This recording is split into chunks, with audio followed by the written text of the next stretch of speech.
ساعدني يا رحمن اشرح صدري قرآن املأ قلبي قرآن واسق حياتي قرآن توكلوا عليه ونعوذ بالله من شرور أنفسنا ومن سيئات أعمالنا من يهده الله فلا مضل له ومن يضلله فلا هادي له ونشهد أن لا إله إلا الله وحده لا شريك له ونشهد أن سيدنا محمدا عبده ورسوله صلى الله عليه وعلى آله وأصحابه وبارك وسلم تسليما كثيرا أما بعد أعوذ بالله من الشيطان الرجيم بسم الله الرحمن الرحيم قل للمؤمنين يغضوا من أبصارهم ويحفظوا فروجهم ذلك أزكى لهم إن الله خبير بما يصنعون وقل للمؤمنات يغضضن من أبصارهن ويحفظن فروجهن ولا يبدين زينتهن إلا ما ظهر منها وليضربن بخمرهن على جيوبهن صدق اللہ العظیم. بزرگان محترم، عزیز دینی اور ایمانی بھائیوں، میں اور آپ مسلمان ہیں اور اللہ تعالی نے ہماری زندگیوں کو جینے کے لیے شریعت مطہرہ کی شکل میں ایک نظام زندگی ہمیں عطا کیا ہے، جس کے لانے والے جناب محمد الرسول اللہ صلی اللہ علیہ وسلم ہے، اور جس کا پیروکار بننا، جس کا فالوور بننا ہم سب لوگوں کے لیے لازم و ضروری ہے. اور زندگی کے کسی موڑ پر شریعت کے کسی حکم کو نہ چھوڑا جا سکتا ہے نہ ٹھکرایا جا سکتا ہے. اور اگر دنیا جہان کا کوئی مسلمان شریعت کے کسی حکم کو چھوڑ کر یا ٹھکرا کر زندگی گزارتا ہے تو یاد رکھیے اس کے نتیجے میں سوائے رسوائی اور ذلت کے کوئی دوسری چیز ملنے والی نہیں. چنانچہ ہماری تباہی کے جہاں اور بہت سے اسباب ہیں، ایک بنیادی سبب یہ بھی ہے کہ ہم لوگوں نے شریعت مطہرہ کے حکم کو پامال کیا.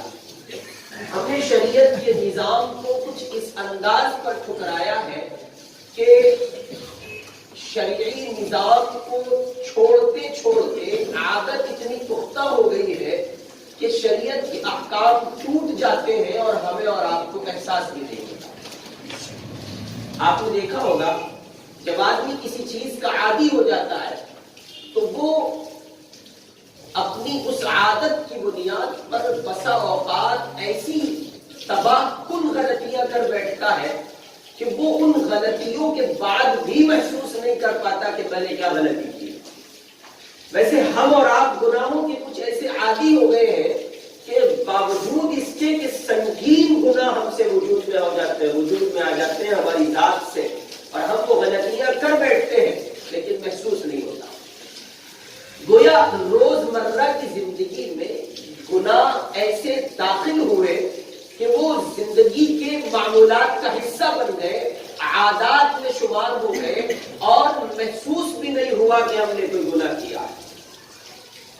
ایسا ہی ایک گناہ ہے جو ہماری اور آپ کی زندگی کا عادت کا حصہ بن چکا ہے، اور امت کا 70 نہیں 80 نہیں 90% طبقہ اگر کہہ دیا جائے، بلکہ اس سے آگے بڑھ کر اگر آپ کہہ دیں کہ 95 اور 99% طبقہ ایسا ہے جو اس گناہ کا عادت کے طور پر شکار ہے، تو بات غلط نہیں ہوگی. اور اس گناہ کا نام ہے غیر محرم عورتوں کو دیکھنا، بدنگاہی جسے قرآن نے کہا. یعنی کیا عوام، کیا خواص، کیا پڑھے لکھے، کیا ان پڑھ، کیا بچے، کیا جوان، کیا بوڑھے، کیا مرد، کیا عورتیں، ایک اللہ کا بندہ اور بندی اس گناہ سے محفوظ نہیں. میں نے بہت احتیاط سے 80% کہا ہے، ورنہ اگر 99% آپ کہیں گے تو بات غلط نہیں ہوگی. اور میں نے عرض کیا کہ یہ ہماری عادت کا حصہ بن چکا ہے. یقین مانیے آپ ہیں، میں ہوں، ہم سب ہیں، ایسا حصہ عادت کا یہ بنا ہے کہ ہم یہ گناہ روز کرتے ہیں، کثرت سے کرتے ہیں، اتنا کرتے ہیں کہ ہمیں اس گناہ کا گناہ ہونا ہی محسوس نہیں ہوتا. جبکہ اس گناہ کی سنگینی کا اگر آپ اندازہ لگائیں تو قرآن مجید میں صراحت کے ساتھ، وضاحت کے ساتھ صاف لفظوں میں کنڈم کیا گیا ہے اس بات کو، اور صاف لفظوں میں تردید کی گئی. اور اہل ایمان کو مخاطب کر کے اللہ تعالی نے کہا وَلِلْمُؤْمِنَاتِ يَغْضُضْنَ مِنْ أَبْصَارِهِنَّ وَيَحْفَظْنَ فُرُوجَهُنَّ. اے پیارے پیغمبر جناب محمد رسول اللہ صلی اللہ علیہ وسلم کو خطاب ہے. اللہ تعالیٰ فرما رہے اے میرے محبوب آپ کہیے مومنین سے، ایمان والوں سے، میرے ان بندوں سے کہیے جو میرے خاص بندے، میرے ان بندوں سے کہیے جو مجھ سے بے پناہ محبت کرتے ہیں. اس لیے کہ قرآن مجید میں اللہ تعالیٰ فرما رہے وَالَّذِينَ آمَنُوا أَشَدُّ حُبًّا لِلَّهِ. ایمان والے جو ہیں، ایمان والے وہ تو اللہ سے ٹوٹ کے محبت کرتے ہیں. اللہ پاک نے اہل ایمان کی صفت بیان کی ہے. ایمان والے جو ہے وہ اللہ سے ٹوٹ کے محبت کرتے ہیں، بے پناہ محبت کرتے ہیں. ایمان کا تقاضا ہی یہ ہے کہ ایمان والے اللہ اور اس کے رسول سے اپنی جان سے زیادہ محبت کریں. چنانچہ صحابہ بیٹھے اور حضور پاک علیہ السلام نے فرمایا کسی بندے کا ایمان کامل نہیں ہو سکتا جب تک وہ سب سے زیادہ محبت مجھ سے نہ کرے. اب حضرت سیدنا فاروق اعظم رضی اللہ تعالی عنہ موجود ہے. انہوں نے کہا اللہ کے حبیب آپ مجھے میری جان سے زیادہ، مجھے پوری کائنات سے زیادہ محبوب ہے میری جان کو چھوڑ کر، پوری کائنات سے زیادہ، بس میری اپنی جان کو چھوڑ کر. حضور پاک علیہ السلام نے فرمایا عمر اس وقت تک کامل ایمان کے مالک نہیں بنو گے جب تک میں تم کو تمہاری جان سے بھی زیادہ پیارا نہ ہوگا. النبی اولا بالمؤمنین من انفسہم. چنانچہ سیدنا فاروق اعظم رضی اللہ تعالی عنہ نے کچھ دیر کے وقفے کے بعد جواب میں ارشاد فرمایا یا رسول اللہ آپ مجھے میری جان سے بھی زیادہ پیارے ہیں. فرمایا ایمان اب تمہارا مکمل ہو گیا. اب آپ غور فرمائے کہ اللہ تعالیٰ کو یہ توقع لگائے، اللہ تعالیٰ کو اپنے بندوں سے یہ امید رکھے کہ میرے بندے مجھ سے ٹوٹ کے محبت کرتے ہیں اور بندے کھل کر بغاوت کریں، تو آپ بتائیے یہ محبت کی منافی ہے کہ نہیں؟ اب اگر اللہ تعالیٰ نے ہماری صفت بیان کرتے ہوئے، اہل ایمان کی صفت بیان کرتے ہوئے یہ کہا ہے کہ ایمان والے اللہ سے ٹوٹ کے محبت کرتے ہیں، تو ہمیں بھی تو اس محبت کی کچھ نہ کچھ پاسداری رکھنی چاہیے کہ نہیں رکھنی چاہیے؟ چنانچہ کسی کہنے والے نے کہا تھا محبت خود سکھا دے گی آداب محبت. یاد رکھیے محبت آداب محبت سکھاتی ہے، لیکن کب؟ جب محبت ہو. چنانچہ آپ غور کریں، کسی کو کسی سے پیار ہو جائے، عشق ہو جائے، کوئی کسی کے عشق میں اور پیار میں محبت میں بے قابو ہو جائے اور چاہ کر کسی کو ٹوٹ کر کسی کو چاہنے لگے تو اس کی اداؤں سے بھی پیار ہوتا ہے، اس کے کلر سے بھی پیار ہوتا ہے. کسی کو دیکھو یلو کلر کی شرٹ پہنے ہوئے، اس سے پوچھو بھائی یہ شرٹ کیوں پہنی، تو مسکرائے گا. ہاں سبحان اللہ، مسکرا رہا ہے بیچارہ. کیوں؟ یہ اس کی محبوبہ کو پسند ہے کلر. چنانچہ بھائی صاحب شرٹ اسی کلر کی پہنے دیتے ہیں جی. بلو پسند ہے، کوئی کہتا ہے مجھے بلو بہت پسند ہے، تو اسے بلو پسند نہیں ہے، اس کا کسی سے رابطہ ہے اس کو بلو پسند ہے، اس لیے بھائی صاحب کو بھی بلو پسند ہے. محبت خود سکھا دیتی ہے آداب محبت، ایسا نہیں ہے. آپ غور کریں، جب آدمی کسی کو چاہتا ہے تو اس کی چھوٹی چھوٹی اداؤں کا خیال کرتا ہے، وہ ناراض نہ ہو جائے، اس کو تکلیف نہ پہنچے، یا یوں کہیے کہ اس کو راضی کرنے کے لیے چھوٹے چھوٹے پوائنٹس اختیار کیے جاتے ہیں. ہر اس چیز کا خیال رکھا جاتا ہے جس سے محبوب راضی ہو جائے. تو اللہ کے بندو غور تو کرو، اللہ سے زیادہ آپ اور میں کس سے محبت کر سکتے ہیں؟ کیا میرے آپ کی نگاہ میں اللہ سے بڑھ کر کوئی ہے؟ ہرگز نہیں.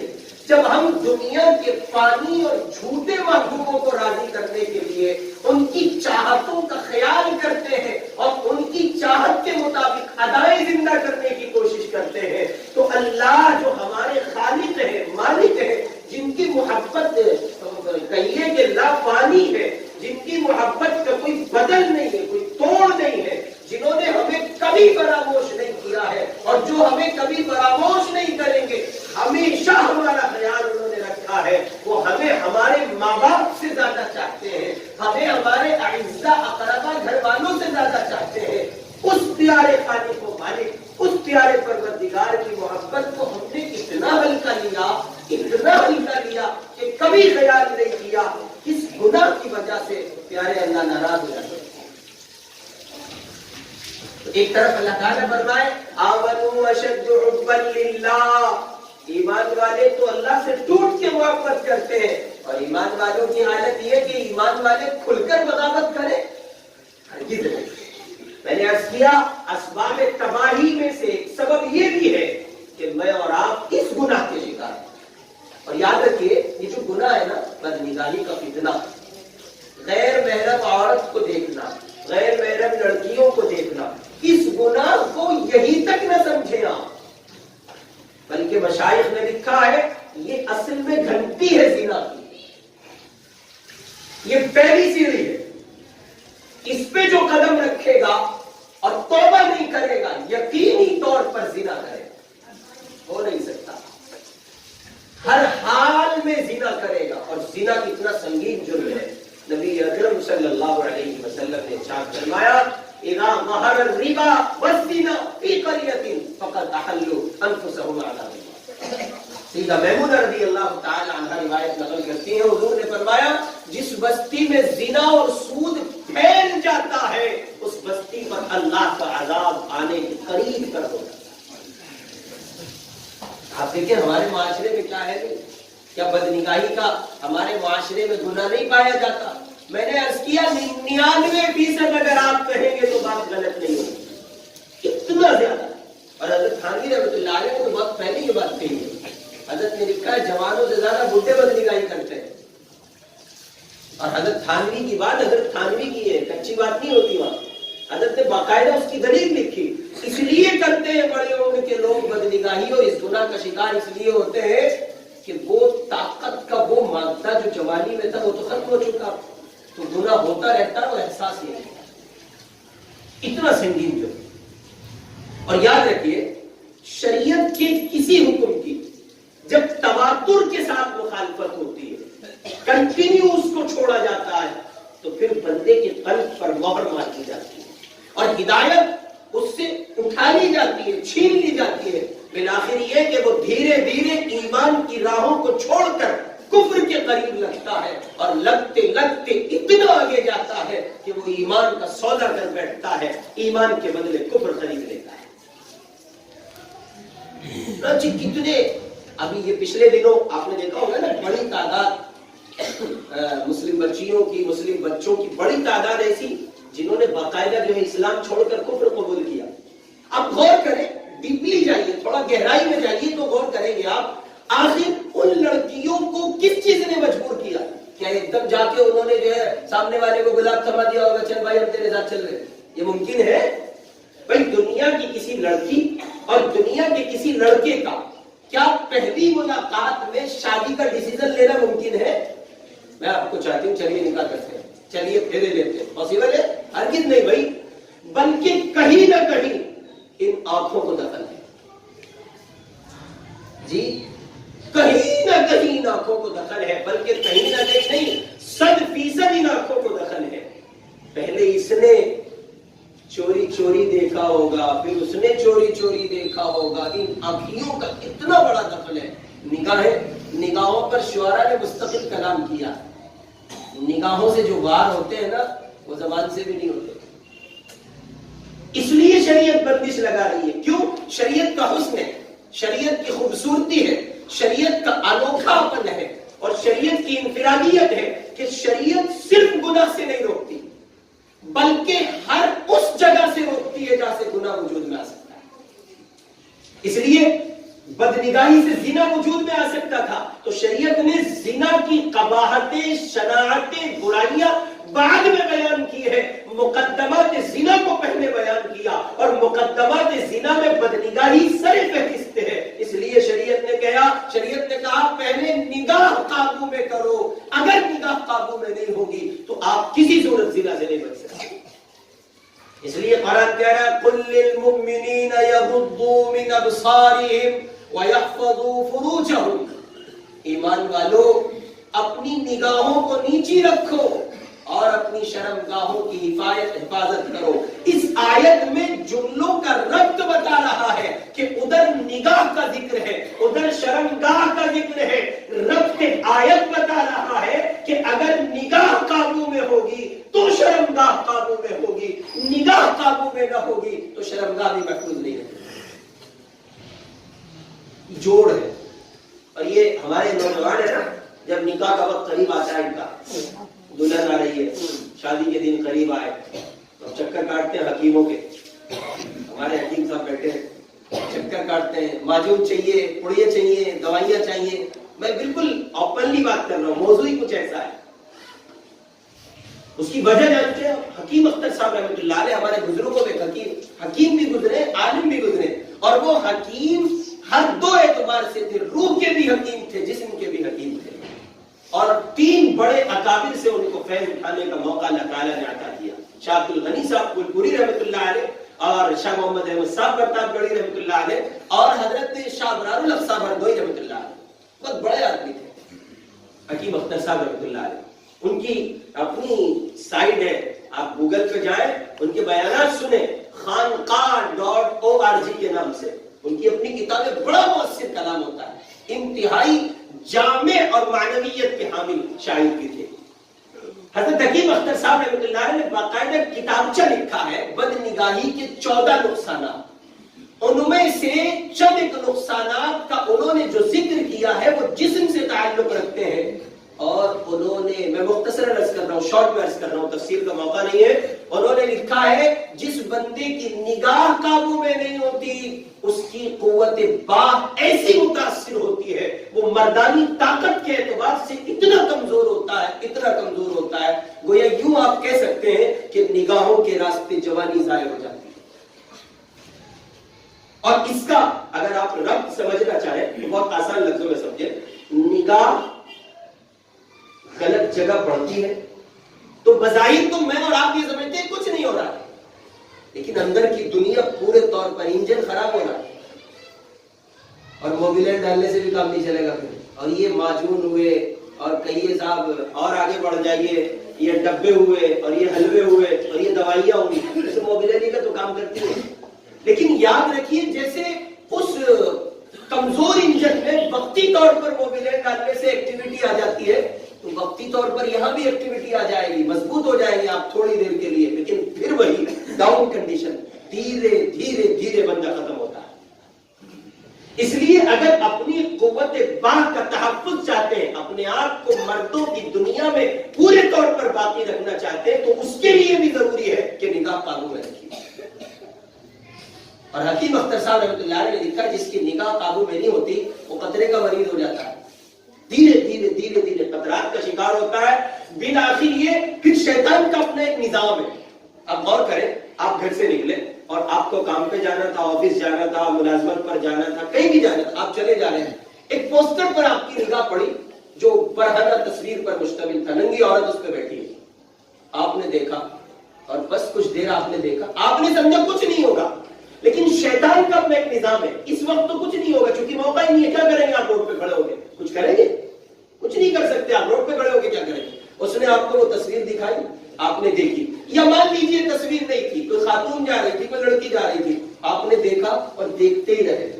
آج کل تو بدنگاہی میں لوگوں کو پی ایچ ڈی ہو گئی ہے، اللہ ہم سب کی عبادت فرمائے. اور پی ایچ ڈی کا مطلب سمجھتے ہیں آپ؟ پی ایچ ڈی کیسے؟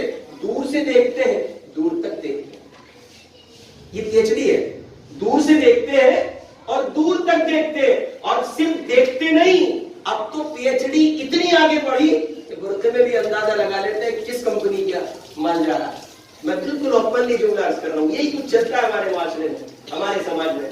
بھائی مضبوط آئٹم تھا، ہاں آپ کے گھر میں بھی بہن ہے، بیٹی ہے، مائیں ہیں, بچیاں ہیں. کسی کی بہن بہو بیٹی کو اگر آج تم ٹائم پاس بنا رہے ہو, اللہ کی قسم تمہارے گھر کی عزت کو کوئی اور ٹائم پاس بنا ہے. آپ سمجھتے ہیں آپ, یہ تو باقاعدہ ایسا بدلہ رکھا گیا ہے. آپ کسی کی بہن بہو بیٹی کی عزت سے کھیلتے ہیں, آپ کے گھروں کی عزت محفوظ رہی نہیں. اللہ آپ سب کی حفاظت فرمائے. شیطان کا نظام دیکھیں آپ, شیطان اتنا کمینہ ہے, اتنا کمینہ ہے, وہ ایک موقع نہیں چوکتا. آپ نے لڑکی کو دیکھا اور چونکہ اس وقت ماحول نہیں ہے, وہ کچھ کرا نہیں سکتا آپ سے, چنانچہ اس نے فوری طور پر آپ کی مدد کی اور ذہن آپ کا ہٹایا. ایک دم آپ نے کہا چکر میں پڑ رہا ہے, چل جلدی سے دیر ہو رہی ہے, آفس کو دوڑے چلے گئے. اب آپ تھکن سے چور آفس سے لوٹے, آپ تنہائی میں ہیں, کمرے میں, سردی کا موسم ہے تو رضائی میں ہے. اب رضائی میں ظاہر بات کہ کوئی نہیں ہے, تو اس کنڈیشن میں شیطان اب آپ سے بھرپور فائدہ اٹھاتا ہے. اور وہ کیا کرتا ہے, وہ صبح دیکھی گئی لڑکی کا پورا نقشہ آپ کے سامنے لا کے کھڑا کر دیتا ہے. کیا خوبصورت لڑکی تھی وہ. اب وہ تصور پڑھتا ہے, برابر میں موبائل رکھا ہے, آپ نے اٹھایا یوٹیوب, آپ نے اٹھایا گوگل, اور پتہ چلا صبح اگر غسل کیجیے فجر کی نماز کے لیے, تب آپ تشریف لے جائیں گے. سمجھ گئے اشارہ؟ اس سے کچھ کم کنڈیشن نہیں پائی جاتی. نتیجہ نکلتا ہے کہ جوان اپنی جوانیوں کو برباد کر رہے ہیں. پیچھے اس گناہ کو بڑا دخل ہے, نگاہ قابو میں نہیں. نگاہ قابو میں نہ ہونے کی وجہ سے زنا کے راستے کھل جاتے ہیں, زنا کی راہیں آسان ہو جاتی ہیں. بالآخر یہ کہ وہ کسی نہ کسی حوالے سے زنا کر بیٹھتے ہیں. نبی اکرم صلی اللہ علیہ وسلم نے, اور حضرت حکیم اختر صاحب نے ایک پوائنٹ اور لکھا ہے, جو مت کہنا بڑا بے شرم مولوی ہے, صاف لفظوں میں عرض کر رہا ہوں. حضرت حکیم صاحب نے ایک پوائنٹ لکھا ہے کہ اللہ تعالیٰ نے مادہ منویہ جو ہے نا, اس کا ایک مستقر ہے, اس کا ایک محل ہے, تو اس کے رہنے اور ٹھہرنے کی ایک جگہ بنائی ہے. ظاہر ہے کہ بد نگاہی ہونے پر, ذرا سمجھیے گا پوائنٹ میں بتا رہا ہوں, یوں کہیے کہ یہ مادہ منویہ اللہ تعالیٰ نے ٹھہرنے کا انسان کے شرمگاہ سے اوپر کے حصے میں بنایا. یہاں منی کے قطرات ٹھہرے ہوئے ہیں. جب بندہ بد نگاہی کرتا ہے, کسی غیر محرم کو دیکھتا ہے, تو یہ اپنی جگہ سے اچھل کر کود کر نالی میں آ جاتے ہیں. اور لازمی بات ہے کہ نالی ان کا مستقر نہیں ہے, نالی اس کا محل نہیں ہے. کب تک نالی میں ٹھہریں گے؟ چنانچہ نتیجہ نکلتا ہے یا بندہ زنا کرتا ہے, یا بندہ ہینڈ پریکٹس کرتا ہے, یا کسی اور شکل پر وہ مادہ منویہ کے قطرات باہر آتے ہیں. بالآخر یہ کہ جوانی داؤ کا لگتی ہے. اور آپ یوں مت کہیے گا, بتاؤ کسی بات کی عمر سے کہہ دی. رسول پاک صلی اللہ علیہ وسلم نے حیض کے, نفاس کے مسائل اسی منبر سے مسجد نبوی سے بیٹھ کے اپنے اصحاب کو بتایا. آج ضرورت اس بات کی ہے کہ میں اور آپ سمجھیں ہماری اور آپ کی حیثیت کتنی کمزور ہو گئی ہے, اور اس کے پیچھے اسباب, کن اسباب کو اور کن وجوہات کو دخل ہے. اس لیے میرے بھائی اپنے آپ کو سنبھالیں اور اپنی جوانیوں کا تحفظ کریں, اور اس کے لیے اس علاج, اس چیز کو بطور علاج بھی اور بطور حکم شرعی بھی اپنائیں, بلکہ حکم شرعی ہی اپنائیں. شریعت مطہرہ نے اس کے اپنانے اور اس کے اختیار کرنے کا ایمان کو حکم دیا. اپنی نگاہوں کی حفاظت کیجیے. اور سنیے, یہ جو نگاہ ہے نا, بد نگاہی ہے نا, یہ شیطان کے زہر آلود تیروں میں سے ایک تیر ہے. ایسا زہریلا تیر ہے کہ بندے کی روحانی موت یقینی, بچ ہی نہیں سکتا بندہ. روحانی موت واقع ہونا یقینی ہے. اور یاد رکھیے, جب گناہ کثرت سے ہوتا ہے, پختگی پائی جاتی ہے, تو پھر اسی گناہ کے نتیجے میں کبھی کبھی ایمان چھین لیا جاتا ہے. ذرا غور فرمائیں, مصر کی سرزمین پر ایک مؤذن ہے. کون ہے؟ مؤذن ہے, اذان دیتا ہے. اور اس زمانے میں یہ ساؤنڈ سسٹم نہیں تھا کہ صاحب اس کمرے سے کھڑے ہو کے مؤذن نے اذان کہنا شروع کی, نہیں, بلکہ وہ زمانہ وہ تھا کہ میناروں پر اوپر کنبوں پہ چڑھ کے مؤذنین اذان دیتے تھے, اور میناروں کے چار جانب باقاعدہ وہ مینار اس طرح سے ڈیولپ کیا جاتا کہ کچھ دریچے چھوڑ دیے جاتے, دور تک آواز جاتی. چنانچہ مصر کی ایک مسجد کا مؤذن اذان دینے کے لیے مینارے پر چڑھتا ہے, اور برابر میں ایک یہودی کا مکان ہے, اور اس کے گھر میں ایک خوبصورت نوجوان دوشیزہ ہے, ایک لڑکی ہے. یہودی کی اس بیٹی پر مؤذن کی نگاہ پڑتی ہے, بے قابو ہوا. چند گھڑی ذرا نظر بھر کے دیکھا, دل قابو میں نہ رہ سکا, فریفتہ ہوا, عاشق ہوا. ہوا اور وہاں سے بجائے اس کے کہ اذان دیتا نیچے اترا، یہودی کے مکان پر دستک دی اور اس کے گھر جا کر اس کے دروازے پہ اس لڑکی سے اظہار محبت کیا، پرپوز کیا، اس سے اپنے عشق کا اظہار کیا اور کہا میں آپ کو بہت چاہتا ہوں، آپ سے شادی کرنا چاہتا ہوں۔ اس نے کہا اس کے لیے تم کو میرے پاپا سے بات کرنی پڑے گی۔ سارا مسئلہ باپ کا، پاپا کا ہی تو مسئلہ ہے، پاپا مان جائے تو سارا مسئلہ حل ہو جائے۔ اس نے کہا پاپا سے بات کرنی پڑے گی، چلیے پاپا سے بھی بات کریں گے آپ کے۔ چنانچہ اس نے اس کے باپ سے بات کی، لڑکی نے اپنے باپ کو اس کے روبرو کیا تو اس نے کہا میں آپ کی بیٹی کو چاہتا ہوں اور اس سے شادی کرنا چاہتا ہوں۔ تو اس یہودی نے کہا تم ٹھہرے مسلمان، ہم لوگ ٹھہرے یہودی، غالباً وہ عیسائی تھا یہودی۔ اس نے کہا ہم لوگ ٹھہرے یہودی یا عیسائی اور تم ٹھہرے مسلمان، تو میری بیٹی کا رشتہ آپ سے نہیں ہو سکتا۔ اس ظالم نے موقع غنیمت سمجھا، ایمان پر ڈاکہ ڈال دیا۔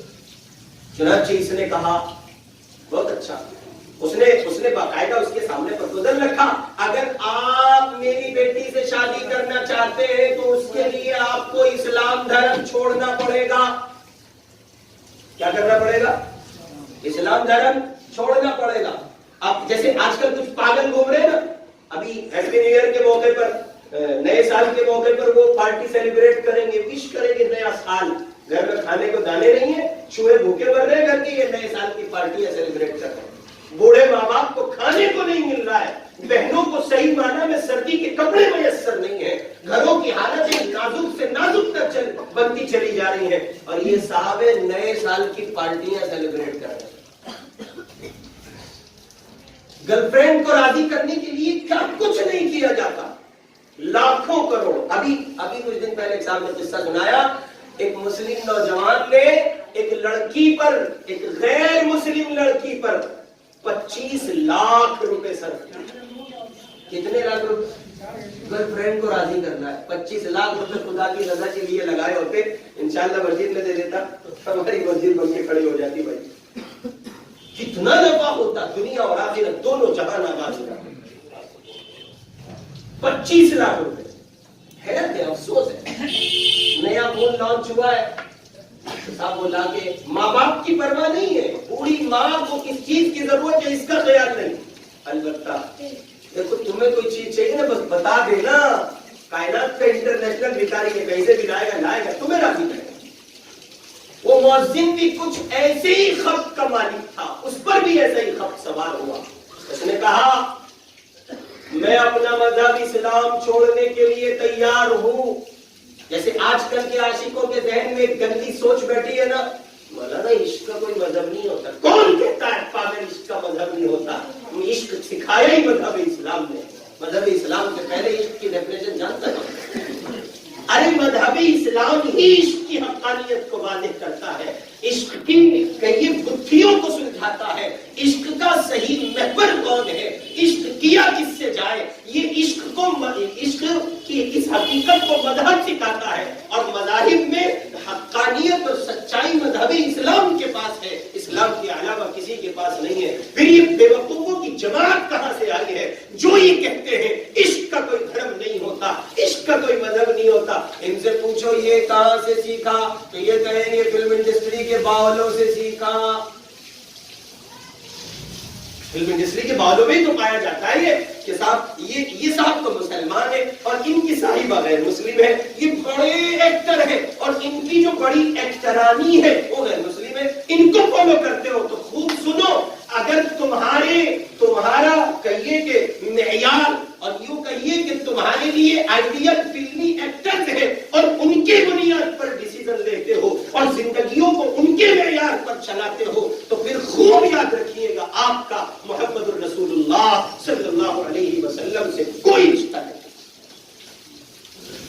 محمد عربی کی تعلیم یہ ہے کہ ایک غیر مسلم لڑکی سے ایک مسلمان کا نکاح اس وقت تک نہیں ہو سکتا جب تک وہ داخل اسلام نہ ہو۔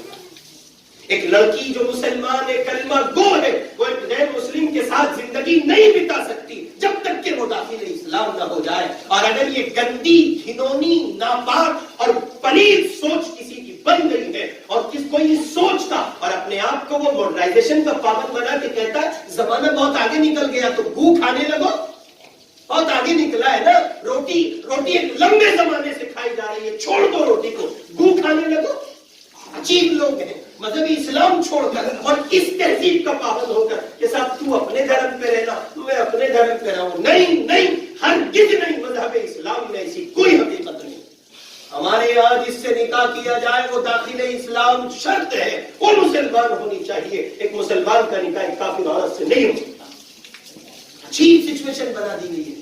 اس مؤذن نے کہا, جیسے آج کل کے عاشق کہہ رہے ہیں کہ اسلام مذہب, عشق کا کوئی مذہب نہیں ہوتا, محبت کا کوئی دھرم نہیں ہوتا. نہیں, غلط کہتے ہیں آپ. اس نے بھی سمجھوتا کیا, بدنگاہی کی, غیر محرم کو دیکھا, پرپوز کرنے پہنچا, باپ نے ایمان مانگ لیا, ظالم ایمان دے بیٹھا, کہنے لگا ٹھیک ہے میں نے اسلام چھوڑا, اسلام دھرم سے پیچھے ہٹا, میں آپ کی بیٹی کو پانے کے لیے کسی بھی حد سے گزر سکتا ہوں. چنانچہ اسلام دھرم اس یہودی کے حوالے کر کے, اپنے ایمان کو بیچ کر, اپنی محبت کے ساتھ سمجھوتا کر کے, ایمان کے ساتھ سمجھوتا کر کے, دولت ایمان کے ساتھ سمجھوتا کر کے, محبت کے نام پر ایمان بیچ کے واپس آیا. مینارے پر چڑھ رہا تھا, 1 سیڑھی 2 سیڑھی 3 4 5 6 7, جب بالکل اونچائی پر بلندی پہ پہنچا تو پاؤں پھسلا, لڑکتا ہوا نیچے گرا, زمین پر آیا تو ایسا گرا کہ گر کے ختم ہو گیا. نہ خدا ہی ملا, نہ وصال صنم, نہ ادھر کے رہے نہ ادھر کے رہے. مسلمان رہا یہ, ایمان تو دے چکا نا. لوڈیا ملی, گرل فرینڈ ہاتھ آئی جی, آئٹم ملا. آپ ہی کے جملے استعمال کر رہا ہوں. آئٹم ملا نہیں ملا. جوانوں, ان جملوں میں زندگی گزارنے سے بہتر ہے محمد عربی کی سیرت پڑھو. اور یاد رکھنا, کسی کی بہن کو, کسی کی بیٹی کو دیکھنے کا مطلب یہ ہے کہ آپ اپنے گھر پر حملے کی مکمل نظام کو ڈیولپ کر دیں. اس لیے خدا را اللہ کے واسطے شریعت میں ہاتھ جوڑنے کی گنجائش نہیں ہے, ورنہ میں آپ کے سامنے ہاتھ جوڑتا, آپ کے پاؤں پڑتا. خدا را نگاہوں کا تحفظ کیجئے اور بدنگاہی کے فتنے سے اپنی اور اپنے گھر والوں کی بھرپور حفاظت کریں گے انشاءاللہ.